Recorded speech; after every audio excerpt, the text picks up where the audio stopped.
मैं अपने होशो हवास खो रहा हूँ। इन जालिमों का माइंडसेट समझ से बाहर है। वहाँ फलस्तीनी बच्चों को ज़िबा किया जा रहा है। बच्चे अपनी माँ की मैयत के पास बैठे हैं।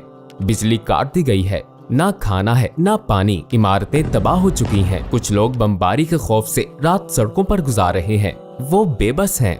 ये है गजा, ये है फलस्तीन। मैंने इंस्टाग्राम पर बहुत सी वीडियोस देखी हैं। मासूमों का कत्लेआम देखना आपको इंतहाई गमगीन कर देता है। एक तरफ हर मजहब में ऐसे लोग हैं जो इस जुल्म के खिलाफ चुप नहीं रह सकते और पुकारते हैं फलस्तीन को आजाद करो, और दूसरी तरफ ऐसे मुल्क भी हैं जो एहतजाज से रोकते हैं। क्या आप सोच सकते हैं, कुरान जलाकर एहतजाज की इजाजत है, लेकिन उस एहतजाज की इजाजत नहीं जिसमें कहा जाए बच्चों का कत्लेआम बंद करो। मसलन फ्रांस में अगर आप गजा के शहरियों के हक में बोलेंगे तो आपको दहशतगर्द समझा जा सकता है।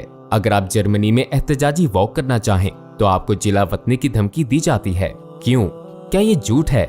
क्या हजारों मासूम फलस्तीनी तुम्हारे सामने मर नहीं रहे?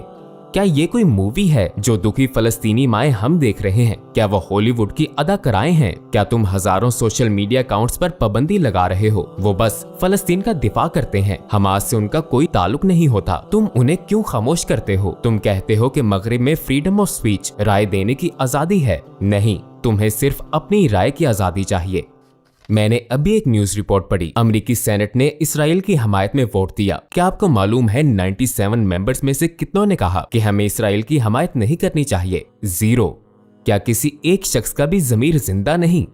ये मुकम्मल शैतानियत है। मैं समझता था कि सिर्फ शैतान में शैतानियत होती है, लेकिन तुमने मुझे बता दिया कि एक इंसान भी शैतान के नक्शे कदम पर चलकर शैतान बन सकता है। क्या तुम पागल हो गए हो? तुम्हारे पास दिल नहीं है? तुम क्यों नौजवानों को धमका रहे हो जो जंग रोकने के लिए हार्वर्ड यूनिवर्सिटी में एहतजाज कर रहे हैं? बचपन में मुझे हॉलीवुड बहुत पसंद था और मैं अमेरिका जैसे मुल्कों और यूरोप से बहुत इम्प्रेस था। मैं सोचता था कि ये बहुत पाकबाज लोग हैं। ये इजहार की आजादी को अहमियत देते हैं। ये तरक्की याफ्ता हैं। इनके इखलाक बहुत अच्छे हैं। जरा सोचें, उन्हें ये भी ख्याल है कि मैं जिस स्ट्रॉ से कॉफी पीऊं वो कागज की हो या प्लास्टिक की, क्योंकि प्लास्टिक माहौल के लिए नुकसानदेह है। लिहाजा हम कागज के इस्तेमाल को तरजीह देते हैं। कितने पाकबाज लोग हो तुम। अब मगरिब के मुतालिक मेरा सारा तस्वुर बदल चुका है। ताज़ा तरीन हमलों में 3000 से ज्यादा फलस्तीनी शहरी शहीद हो चुके हैं और मुसलसल शहीद हो रहे हैं। क्या तुम आलमी लीडर्स ने उस वक्त खड़े होकर दुनिया को नहीं हिला दिया था जब चार्ली हेब्डो के वाकयात में 12 लोग कत्ल हुए थे? क्या तुमने एक दूसरे का साथ नहीं दिया था?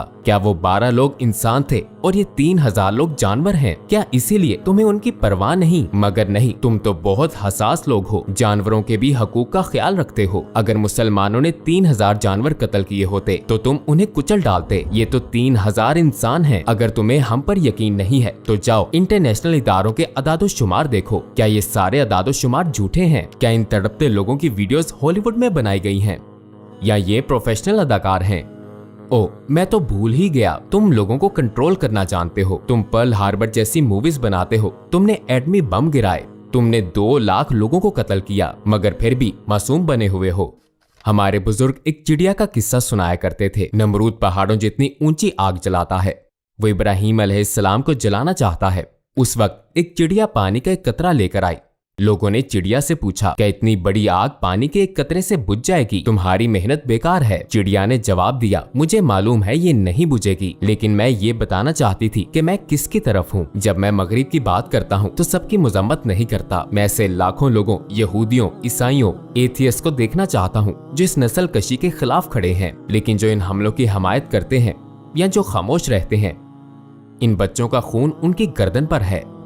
जाहिर है हमारे भाइयों और बहनों के खिलाफ ये सारा जुल्म और तशद्दुद 7 अक्टूबर के बाद शुरू नहीं हुआ। ये इसराइल की रियासत कायम होने के बाद से जारी है।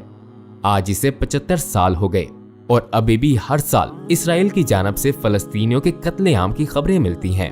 हर रमजान वो यरूशलेम में मस्जिद अक्सा में मुसलमानों पर हमला करते हैं। एक चार्ट है जिसमें 2008 से 2020 तक इसराइली हमलों की तफसील है। इसमें लिखा है कि हर फरीक को हर साल कितना नुकसान हुआ है। हर साल हजारों फलस्तीनियों को बगैर किसी वजह के जख्मी किया गया है। 2018 में औरतों, बच्चों और बूढ़ों समेत 30,000 मासूम फलस्तीनियों को जख्मी किया गया। लिहाजा जो लोग आज के वाकयात को इसराइल का सेल्फ डिफेंस समझते हैं उन्हें हकीकत देखनी चाहिए, क्योंकि इसराइल फलस्तीनियों पर पहले से ही हमला कर रहा है। ये ताज़ा तरीन हमले नई बात नहीं है। इसी के नतीजे में आज हम यहाँ हैं। हालिया वाकयात में 3000 लोग शहीद हो गए हैं और तकरीबन 10,000 भाई बहनें जख्मी हैं। मैं आपको ये तादाद बता रहा हूँ, लेकिन ये वीडियो देखे जाने तक इनमें मजीद इजाफा हो सकता है। तो अब आगे क्या होगा? यरूशलेम में ये वाकयात कब तक जारी रहेंगे? क्या वहाँ वैसा पुरअमन माहौल नहीं होगा जैसा सदियों तक मुसलमानों की हुकूमत में था? अगर ये सवालात आपके जहन में आते हैं तो चलें मैं आपसे एक सवाल पूछता हूँ। इसराइल की आबादी कितनी है? 10 मिलियन से भी कम। दुनिया में मुसलमानों की आबादी कितनी है? 2 बिलियन। हमारी तादाद 200 गुना ज्यादा है, लेकिन किसी वजह से हम कुछ नहीं कर सकते। अगर आप ये पूछें कि हमारी ये हालत कैसी हुई, तो इसका जवाब सदियों पहले हजरत मोहम्मद सल्लल्लाहु अलैहि वसल्लम ने दे दिया था। आपने फरमाया, करीब है कि दीगर कौमें तुम पर ऐसे ही टूट पड़े जैसे खाने वाले प्यालों पर टूट पड़ते हैं। किसी ने पूछा, क्या इसलिए कि हम उस वक्त तादाद में बहुत कम होंगे? नबी सल्लल्लाहु अलैहि वसल्लम ने फरमाया, नहीं, बल्कि तुम उस वक्त बहुत होगे, लेकिन तुम सिलाब की झाग के मानिंद होगे। अल्लाह तुम्हारे दुश्मन के सीनों से तुम्हारा खौफ निकाल देगा और तुम्हारे दिलों में वहन डाल देगा। पूछा गया, वहन क्या चीज है? रसूल अल्लाह सल्लल्लाहु अलैहि वसल्लम ने जवाब दिया, दुनिया की मोहब्बत और मौत से नफरत। उन्होंने फलस्तीन पर मादी कब्जा किया और दुनिया के 2 बिलियन मुसलमानों पर ज़हनी कब्जा किया। ये है मसले की जड़। उन्होंने हमारे नफ्सों, हमारे दिलों पर कब्जा कर लिया है। हो सकता है आप भी उनके कब्जे में हो। ब्रदर, आप इसराइल के खिलाफ नारे तो लगाते हैं, फलस्तीन को, यरूशलेम को, अल-कुद्स को आजादी दो, मगर आप नमाज के हुक्म पर अमल नहीं करते जो यरूशलेम से मिराज के सफर में मिला था। फिर आपके नारों में क्या खलूस रह जाता है? आप मस्जिद अक्सा का नाम लेते हैं, लेकिन उन सूदी बैंकों से कर्जे भी लेते हैं जो इसराइल के कंट्रोल में हैं। आप उन्हें घर या कार खरीदने के लिए फंड देते हैं। हम अपनी जिंदगी के हर शोबे में दुनिया की मोहब्बत में गिरफ्तार हैं। हमारा देखना, हमारा बोलना, हमारे ताल्लुकात, अपना वक्त गुजारने का तरीका, हमारी जिंदगियों में बहुत सी चीजें हमें अल्लाह से और ज्यादा दूर ले जा रही हैं। क्यों भाइयों, क्यों बहनों, इससे पहले कि मौत आपको जगाए आप खुद क्यों नहीं जागना चाहते? क्या आपको नहीं लगता कि अपने दीन पर अमल ना करके हम इन जालिमों के हाथ मजबूत कर रहे हैं, हम खुद को कमजोर कर रहे हैं? यही सच एक जापानी कमांडर ने बहुत पहले कह दिया था। उसने हमारी तारीख का तज्जिया किया। वो कहता है, तारीख बताती है कि मुसलमानों ने इस्लाम की सच्चाई और ताकत पर जितना अमल किया वो उतने ही ज्यादा मुहज्जब और तरक्की याफ्ता बने। इसी तरह तारीख ये भी बताती है कि मुसलमान इस्लाम की हकीकी वैल्यू से जितने दूर हुए वो उतने ही ज्यादा बुज़दिल, जवाल पजीर और मुख्तलिफ आफतों और शिकस्तों का निशाना बने। हमने जितना अपने दीन को थामा, जितना उस पर अमल किया, हम उतने ही मजबूत बने, और हम जितना अपने दीन से दूर हुए उतने ही कमजोर हो गए। यही मसले की जड़ है और इसका हल भी इसमें है। शायद आपके अंदर ये सवाल पैदा हो रहा हो कि मैं क्या कर सकता हूँ? क्या मैं इस सूरत हाल बेहतर बनाने के लिए कुछ कर सकता हूँ? मेरे भाइयों, मेरी बहनों, अपने दीन पर अमल करें। खुद से पूछें, क्या मैं नमाज पढ़ता या पढ़ती हूँ? अपनी जिंदगी देखें, इसमें कोई हराम काम तो शामिल नहीं। हो सकता है आप कहें कि मैं इन चीजों पर तवज्जो देता हूँ, मैं नमाज पढ़ता हूँ और क्या करूँ? ब्रदर, आपको जो कुछ भी आता है उसे बेहतरीन अंदाज में करें। आपकी फील्ड कौन सी है? क्या आप वीडियो एडिट करते हैं? क्या आपको फोटोशॉप आता है? आप टेक्नोलॉजी में कैसे हैं? क्या आप प्रोग्रामर हैं? आपको जो काम भी अच्छा आता है उसे बेहतरीन अंदाज में करें। फिर सोचें, मैं अपनी सलाहियत को इस्लाम की खिदमत में कैसे इस्तेमाल कर सकता हूँ? और जब लोग भी आपको देखें तो उन्हें आपकी जिंदगी में इस्लाम की झलक नजर आनी चाहिए।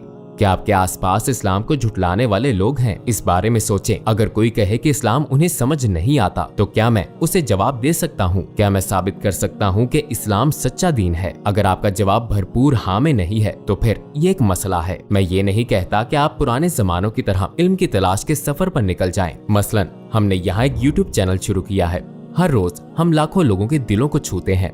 टूवर्ड्स इटर्निटी मेरा चैनल नहीं है, ये इस उम्मत का चैनल है। आप जैसे बहुत से भाई और बहनें हैं जो इस काम में शामिल हैं। आपको सोचना चाहिए, मैं एथियस्ट के सवालों का जवाब कैसे दे सकता हूँ? मैं इस्लाम को कैसे साबित कर सकता हूँ? ये वीडियोस देखें और सीखें, लेकिन प्लीज आगे बढ़ते रहें, क्योंकि अगर हम एक ही जगह रुके रहे तो फिर मजीद नीचे गिर जाएंगे। हम मुसलसल पीछे ही जाते रहेंगे। अगर मुझ में ये सोच पैदा हो जाए, अगर हम ये सोच पैदा करने में दूसरों की मदद करें, तो हम अपना मकसद हासिल कर सकते हैं। फिर यरूशलेम, फलस्तीन, मस्जिद अक्सा की आजादी के हमारे नारों में खलूस आ जाएगा। सिर्फ इसी तरह हम असरअंदाज हो सकते हैं। फिर इसराइल या किसी और को हिम्मत नहीं होगी कि वो दुनिया में किसी मुसलमान को हाथ भी लगा सके। अल्लाह कुरान में फरमाता है, ये लोग चाहते हैं कि अपने मुंह से अल्लाह के नूर को बुझा दें, हालांकि अल्लाह अपने नूर की तकमील करके रहेगा, चाहे काफिरों को ये बात कितनी बुरी लगे। मेरे भाइयों, अल्लाह यकीनन अपने नूर की तकमील करेगा। लेकिन आप उस वक्त कहाँ होंगे? क्या आप उसमें शरीक होंगे या ऐसे मामूली फर्द होंगे जो सिर्फ अपने बारे में सोचता है? तसव्वुर करें कि हम वो अच्छे दिन देखेंगे। क्या आप इस अमल में एक्टिवली शामिल होने का फैसला कर रहे हैं या बस अपने टेलीविजन पर ये तमाम अच्छी चीजें देखेंगे और कहेंगे माशाअल्लाह भाइयों, माशाअल्लाह बहनों? आप इनमें से कौन सा शख्स बनना चाहते हैं? वीडियो के इख्तिताम पर भाई शबीर ने मुझे कुछ ऐलान करने को कहा है।